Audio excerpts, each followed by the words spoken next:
সচি মায়ের কিন্তু প্রথম গর্ভের ছেলে আমার নিমাই পণ্ডিত নন। এই জগৎ সংসারী বাবা একটা প্রথা আছে। কি প্রথা? যে নারীর প্রথম সন্তান মারা যায়, এই সমাজে আমরা সবাই বলি তাকে নাকি শুভ কাজে আর লাগানো যায়। কি মায়েরা বলি না? যে নারীর প্রথম সন্তান না থাকে তাকে শুভ কাজে লাগানো যায় না। আবার বলছে যে নারীর প্রথম সন্তান চলে যায়, সকাল সকাল উঠে সেই নারীর মুখ দেখে কোনো শুভ কাজে গেলে নাকি শুভ কাজ নাকি ভঙ্গ হয়ে যায়। কিন্তু এটা যদি বাবা ঠিক হবে তাহলে আমার নিমাই পণ্ডিতের মা সচি ঠাকুরানী, এই সচি মায়ের প্রথম গর্ভেই তো বাবা 8টা মেয়ে মরে গেছে। পরপর একটা একটা করে মেয়ে হয়, কোনটা 1 দিনের শিশু, কোনটা 5 দিনের শিশু, কোনটা 8 দিনের শিশু, কোনটা 10 দিনের বাচ্চা সচিমার কোলে বসেই মারা যায়। তারপরে নবম গর্ভে এলো বিশ্বরূপ, 16 বছর বয়সে সেও মাকে কাঁদিয়ে চলে গেল। তারপরে দশম গর্ভে ছেলে এলো নিমাই পণ্ডিত, সেও বাবা 24 বছর বয়সে মাকে কাঁদিয়ে চিরজনমের মতো চলে গেল।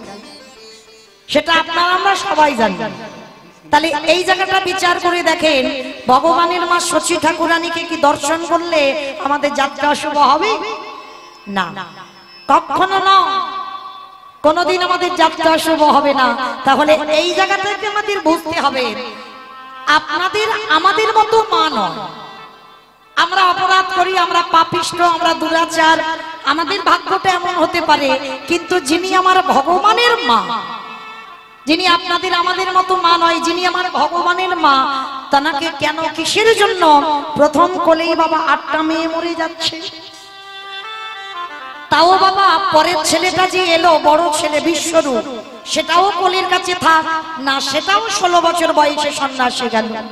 ছোট ছেলেটা নিমাই থাক, তাও থাকলো না, 24 বছর বয়সে সেই নিমাইও চলে গেল সন্ন্যাসী হয়ে। কেন? কারণটা কি? কাঁদালে কাঁদিতে হয় এ কথাটা মিথ্যা নয়। এই কথাটা মাথায় রেখে দিতে হবে বাবা। তুমি যদি বিনা অপরাধে বিনা অন্যায় কাউকে কষ্ট দাও, কাউকে দুঃখ দাও, কাউকে ব্যথা দাও, কাউকে বেদনা দাও, কাউকে জ্বালা দাও, যন্ত্রণা দাও, কোনো না কোনো দিন বাবা ওই ব্যাংকে টাকার মতো সুদে আসলে রিটার্ন তোমার ভগবান ফেরত দেবেই দেবে। ওই জন্য বলছে কাঁদালে কাঁদিতে হয় এ কথাটা মিথ্যা নয়। ভগবান বলছে আমি আমার সব থেকে যাকে বেশি ভালোবাসি। আচ্ছা বলো তো ভগবানের সব থেকে প্রিয়টা কি?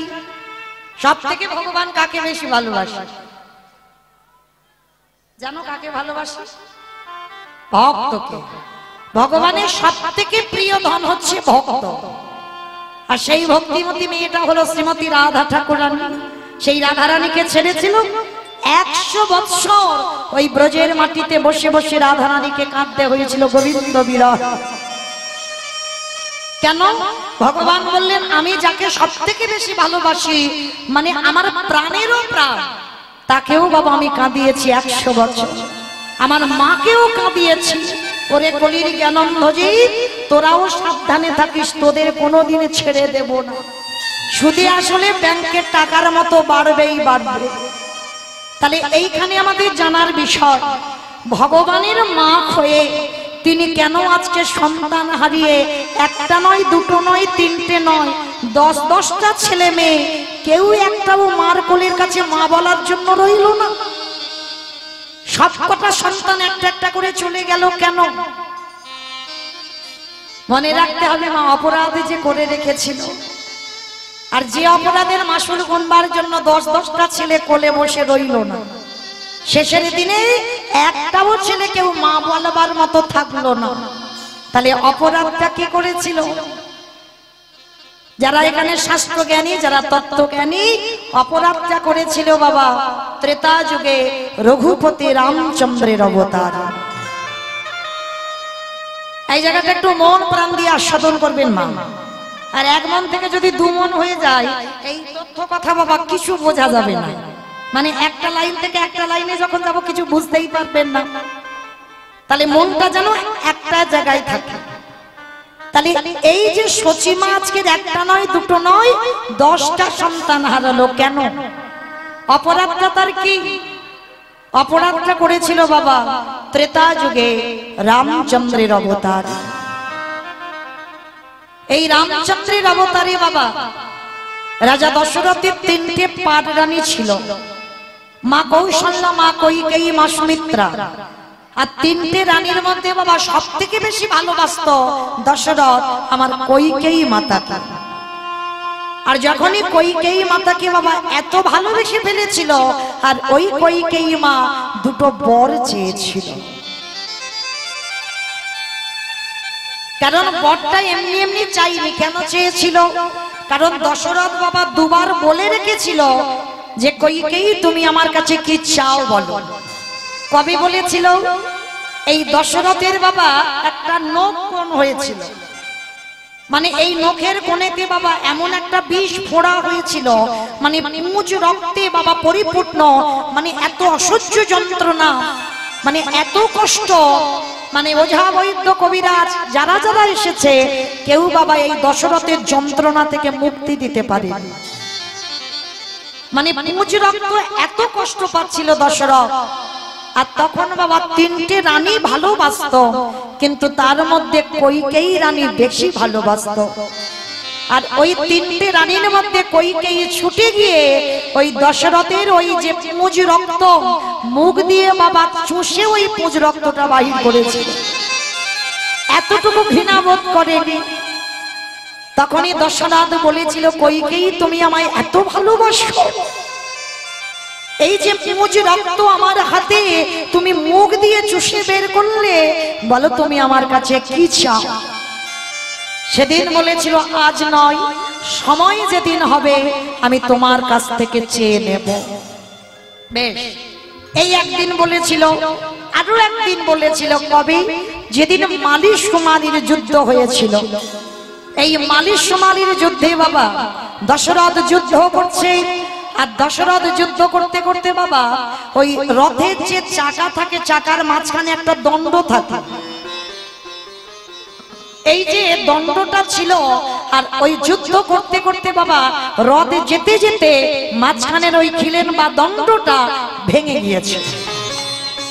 আর যখনই ভেঙে গেল বাবা তখন তো তাদের রথটা পড়ে যাবে। আর রথ যদি পড়ে যায় মালি সুমালি দশরথকে বধ করবে। আর যখনই ওই দশরথকে বধ করতে যাবে তখন ওই কৈকেয়ী মা কি করেছিল জানো? ওই নিজের আঙুলটা ওই দণ্ড করে চাকার মাঝখানে দিয়ে রেখেছিল। যত রথের চাকাটা গড়ায় আঙুলটা পিষে গিয়ে রক্তের স্রোত বাইর হচ্ছে। যুদ্ধ হয়ে গেল, এত কষ্ট এত যন্ত্রণা পাচ্ছে, রক্তের স্রোত বয়ে যাচ্ছে, আঙুলটা কেটে গেল কৈকেয়ী মা। দশরথ রথ থেকে নেমে এসে কৈকেয়ী মাকে বুকে ধরে বলেছিল কৈকেয়ী তুমি আমায় এত ভালোবাসো, একবারের জন্য তুমি তোমার দেহের মায়া করলে না, তুমি তোমার আঙুলটাকে দণ্ড করে খিলেন করে তুমি দিয়ে দিলে।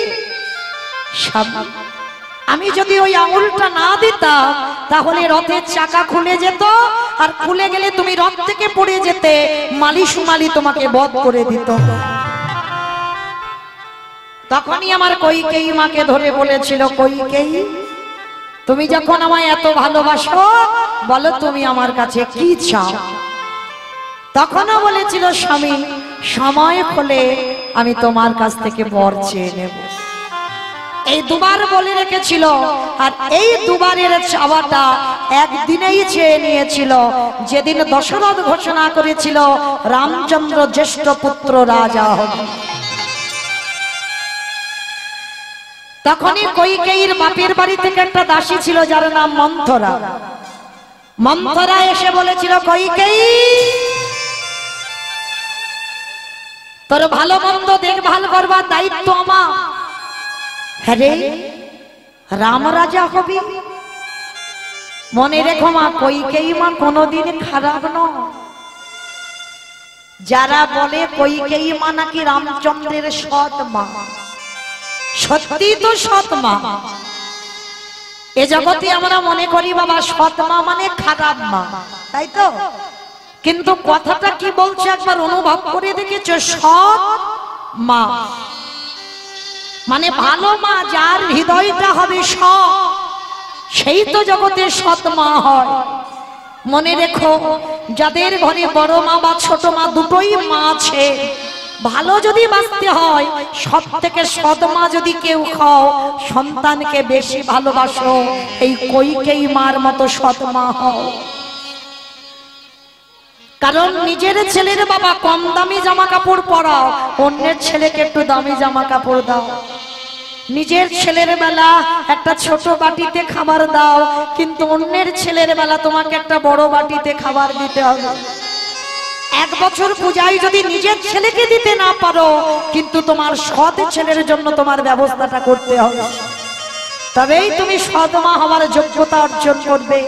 নিজের ছেলের থেকে যে অন্যের ছেলেকে বেশি ভালোবাসে, সেই হবে জগতে একমাত্র সৎ মা। যেটা রামায়ণে কইকেয়ী মা করে দেখিয়েছিল, যে নিজের ছেলের থেকে আমার রামকে ভালোবেসেছিল বেশি। আজকে লক্ষ্য করেন বাবা, সেই যখনই মন্থরা কুমন্ত্রণাটা দিল, এই রাম রাজা হবে, রাজমাতা হবে কৌশল্যা, তুই তো বিমাতা, তুই তো রাজমাতা হবি না, যা। তোর মনে পড়ে তোর স্বামী তো দুটো বর দেবে বলেছিল, আজই রাত্রিবেলা তুই তোর স্বামীর কাছ থেকে বর চেয়ে নে।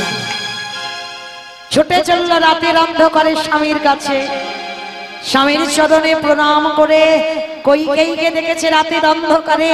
দশরথ বলেছিল, কি গো কইকেয়ী, এই রাতের অন্ধকারে তুমি গোসা ঘরে কেন? আগেকার দিনে রাজরাজাদের বাবা একটা করে গোসা ঘর থাকতো, মানে বোঝো গোসা ঘর মানে যদি স্ত্রীর অভিমান হয়, সরাসরি স্বামীকে বলবে না বাবা, সেই ঘরে গিয়ে বসে থাকবে।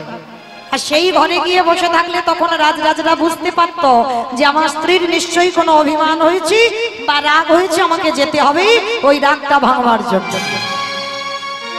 তা রাজরাজাদের গোসা ঘর থাকতো, কইকেয়ী মা গোসা ঘরে বসেছে। দশরথ গিয়ে প্রশ্ন করেছিল, কইকেয়ী সে কি গো, রাম রাজা হবে অযোধ্যায়, সবার কত আনন্দ, রাম রাজা হবে অযোধ্যার প্রত্যেকটা বাসীদের হৃদয়ে আনন্দ, আর তুমি আমার ঘরণী হয়ে তুমি আজকের গোসা ঘরে বসেছো কেন? স্বামী, তুমি আমায় বলেছিলে না দুটো বর দেবে, দাও, আজই আমি তোমার কাছে সেই দুটো বর চাই। সে কি, রাম রাজা হবে এতদিন হয়ে গেল, তুমি চাইতে পারলে না, আজই দিতে হবে। হ্যাঁ, আজই এক্ষুনি আমাকে বর দিতে হবে। বলো কইকেয়ী, তুমি আমার কাছে কি চাও? তুই সত্য করো, আমি তোমার কাছে যা চাইবো তুমি আমায় তাই দেবে। ত্রিসত্য করেছিল দশরথ। প্রথমেই বলেছিল, দিতে যদি হয় আমায় একটা বর দাও, যেন প্রথম বরে আমার ভরত যেন রাজা হয়। যেই না কথাটা বলা, সঙ্গে সঙ্গে দশরথ শুনে বলেছিল, কইকেয়ী ও কইকেয়ী, তা তোমার ছেলে রাজা হবে, রাম কি আলাদা আর ভরত কি আলাদা? তা কিসের জন্য তুমি আজকে এমন করে বলছো যে তোমার ছেলে ভরত রাজা হবে? ঠিক আছে, তুমি যখন মেনে নিতে পারছো না যে রাম রাজা হবে না, হবে না, তোমার ভরতই রাজা হবে। শোনো, এটা তো প্রথম বর, আর দ্বিতীয় বর তোমাকে দিতে হবে। বলো রানী, কি দ্বিতীয় বর? আর এই দ্বিতীয় বর যদি দিতে হয়, এই দ্বিতীয় বরে দাও তোমার জ্যেষ্ঠ পুত্র রামচন্দ্র যেন 14 বৎসরের জন্য বনবাসী হয়। কইকেয়ী বলো,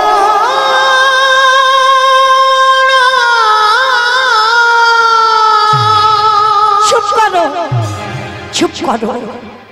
কি করে তুমি বলতে পারলে ভরত রাজা হবে? এটা আমি মেনে নিতে পারলাম, কিন্তু আমার জ্যেষ্ঠ পুত্র রাম যাবে 14 বৎসর বনে। এটাই তুমি বলেছ ত্রিসত্য করে, আমি যেটা চাইবো দেবে।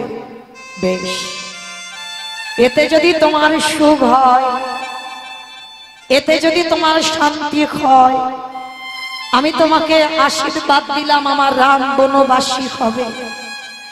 পরের দিনে সকালবেলা যখন কৌশল্যা জানতে পেরেছিল রাম বনে যাবে, পাগলিনীর মতো হয়ে আসে, পাগলিনীর মতো ওই কইকেয়ীর চরণে হাত জোড়ো করে বসেছিল। কইকেয়ী, তুই আমার নিজের বোন না হতে পারিস, কিন্তু তুই তোমার বোনের মতো। তোর ভরত রাজা হবে ভালো, এতে আমার কোনো রাগ ছিল না, এতে আমার কোনো অভিমান ছিল না। ওরে আমার রাম যে আমার একমাত্র নয়নের বনে, তুই কি করে পারলি আমার রামকে 14 বছরের জন্য বনবাসে দিতে? কইকেয়ী বলেছিল, কৌশল্যা আমাকে যেটা করেছে আমি ঠিক করেছি। বেশ, তবে শোন কইকেয়ী, আমি বিনা অপরাধে বিনা অন্যায় পুত্র হারাবো। আমি কোনো অন্যায় করিনি তোর কাছে, তবু তুই আমায় পুত্র হারা করে দিবি। 14টা বছর আমি অযোধ্যায় পড়ে কাঁদবো, 14টা বছর ওর পিতা দশরথ কাঁদবে, কিন্তু একদিনে যদি আমিও আমার ভগবানকে ভালোবেসে থাকি, তোর এই অত্যাচার কোনোদিন সহ্য হবে না। আমিও তোকে অভিশাপ দিলাম, আজ আমি তো শুধু 14 বছরে কাঁদবো, পরে তো আমি আমার রামকে কোলে পাবো, কিন্তু বিনা অপরাধে যখন একটা মাকে কাঁদালি, একটা মা যখন 14 বছর পুত্র হারা হলো, আমিও তোরে অভিশাপ দিলাম, আমার মতো করে তুই যতবার পৃথিবীতে সন্তানের জননী হবি, শেষের দিনে তোর কেউ মা বলার মতো থাকবে না, থাকবে না, থাকবে না। এই যে অভিশাপ দিল কৌশল্যা মা কইকেয়ীকে, যতবার তুই জগতে মা হবি ততবার তোকে সন্তান হারাতে হবে। তা কইকেয়ীর অভিশাপে বাবা এসে গেল একেবারে কোথায়? প্রথম জন্মেই হলো ওই দেবকী মা, ওই দেবকী মা হয়ে কংসের কারাগারে, কংসের কারাগারে প্রথমে ছোট ছোট পুত্র সন্তান হলো। ওই কংস মামা পাশানে মেরে প্রাণ নিয়ে নিল। সপ্তম গর্ভে এলো আমাদের বলরাম, ওই বসুদেবের প্রথমা পত্নী রোহিণীর গর্ভে চালনা করতে হলো। আরে অষ্টম গর্ভে এলো আমার কৃষ্ণ চন্দ্র, কৃষ্ণ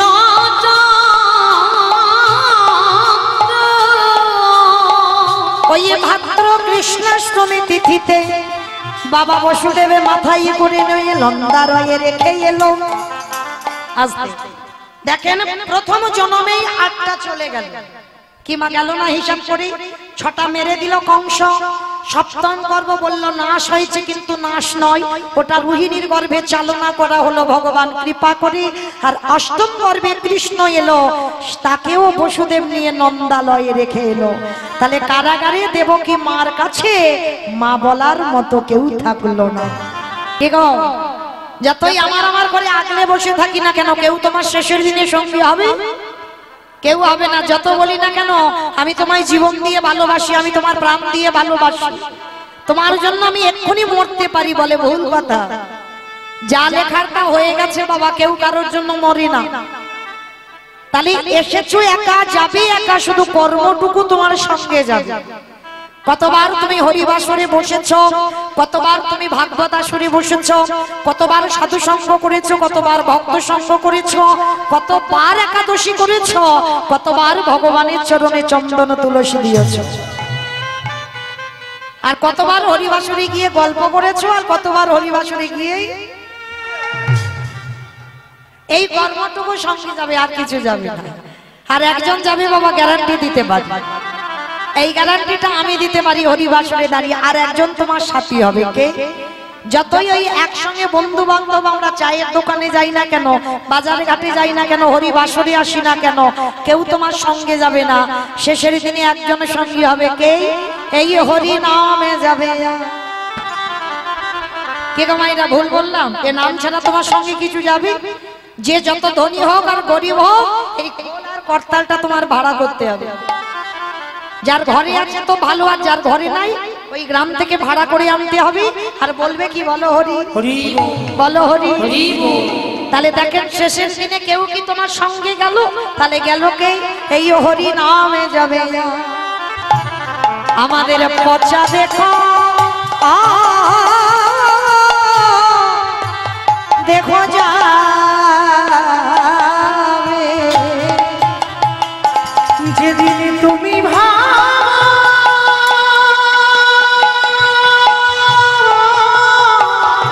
নিতাই গৌর প্রেমানন্দে হরি বল হরি বল হরি বল। যেদিন তুমি ভাবা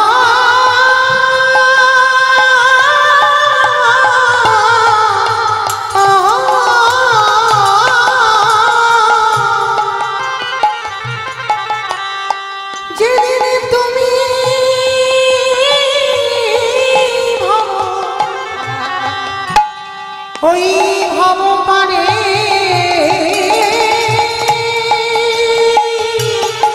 হরি বল হরি বল পারি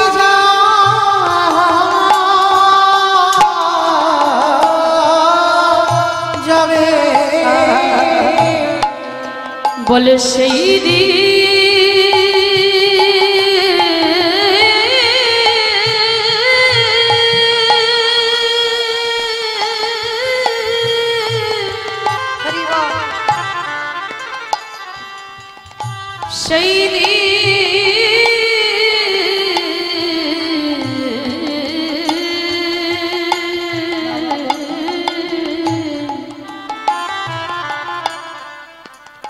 সেই দিনে নাম যাবে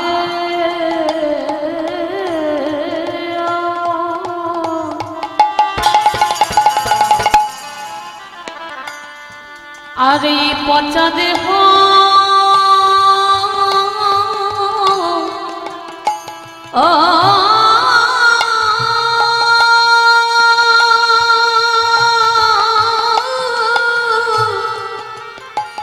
দেহ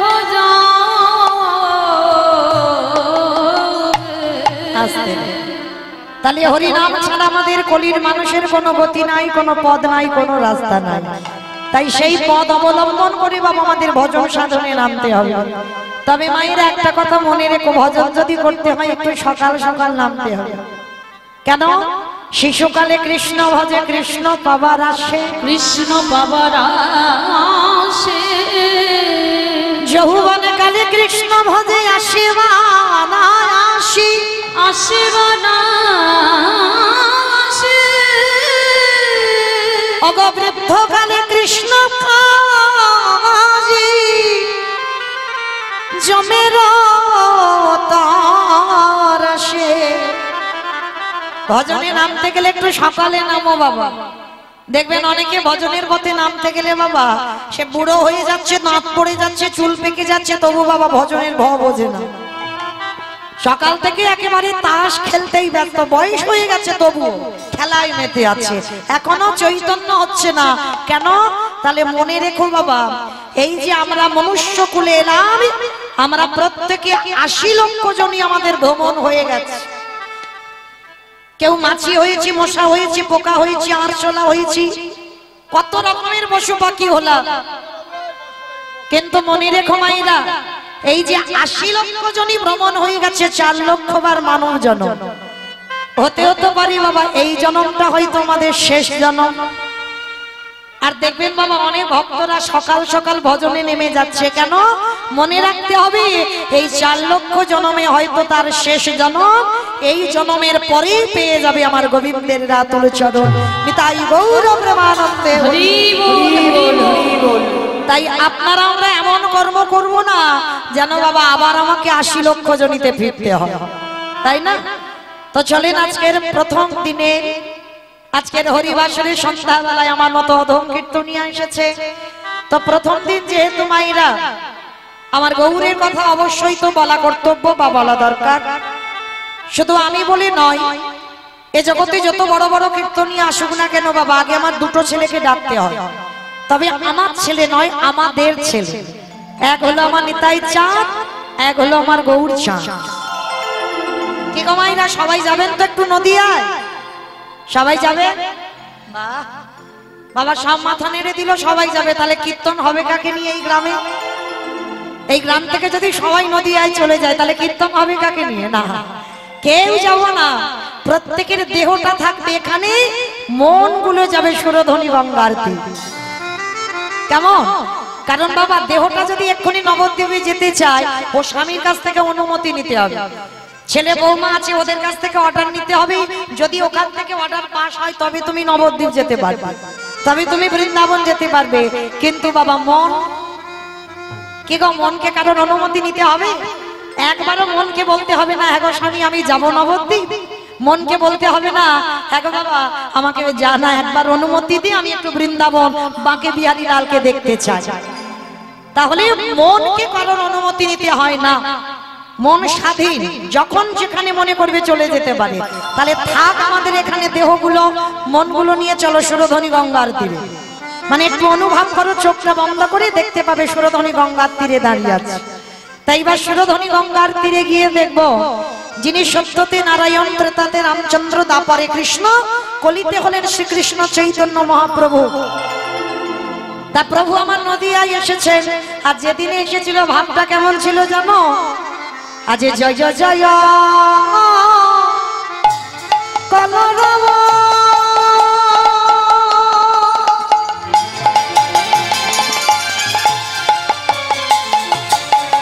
ওই না নদিয়া না রে, ওগো জয় জয়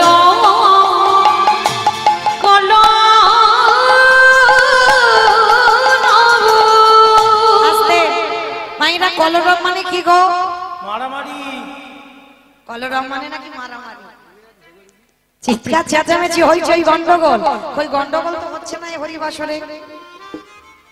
তবে মা সে গন্ডগোলটাকে যেন ছেলে পুলেদের জন্য না হয়। এই দোকান বসে যে একটা বেলুন কিনে দিতে হবে সেই গন্ডগোলটা যেন না হয়। অনেকদিন পরে সংসারের এক জায়গা হয়েছে বন্ধু বান্ধবরা, সেই গল্প যেন না হয়। তাহলে এখানে যে গন্ডগোলটা হবে সে গন্ডগোলটা কিরকম? তিনটে গন্ডগোল হবে। এক হলো শঙ্করধ্বনি, এক হলো উলুধ্বনি, আর তৃতীয় হলো যাদের যাদের হাতগুলো এসেছে, যাদের নাই বলবো না, যাদের হাত এসেছে প্রেম সে আত্মনিবেদন। কি মাইরা হাত আছে তো? যাদের আছে কই একবার দেখান তো। নিতাই গৌর প্রেমানন্দে হরি বল হরি বল হরি বল। বাহ, কই এবার একটু উলুধ্বনি করে দেখাও মাইরা। হ্যাঁ, এই হলো কলরব। আজ জয় জয় জয় কলরব আমার গোনারি গুনা গুনা গুনা গোনারি।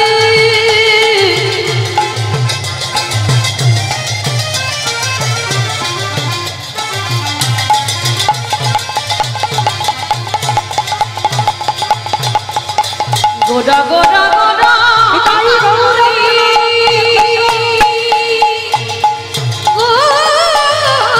গোনা,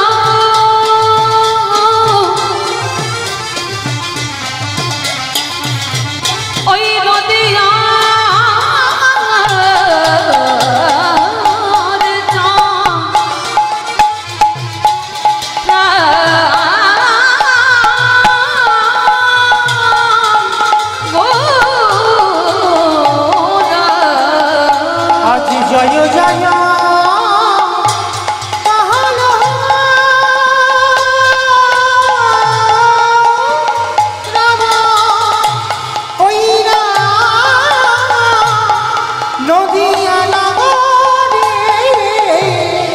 যে জনমালা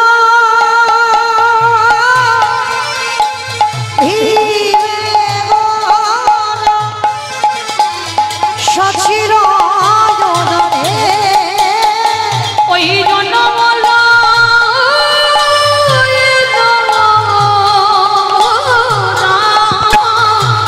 সচির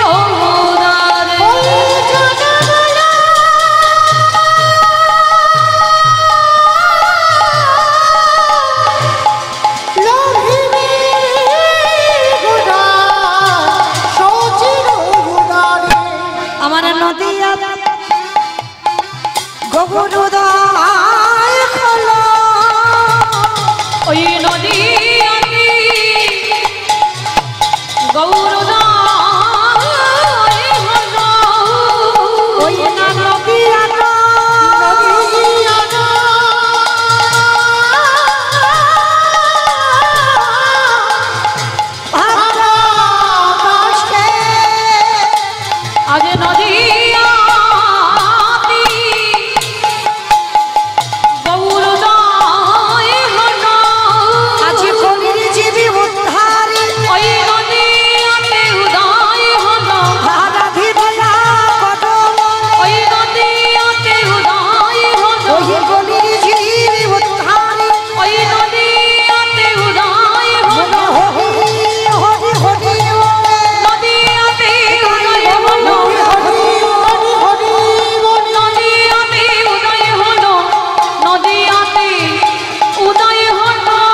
আজ থেকে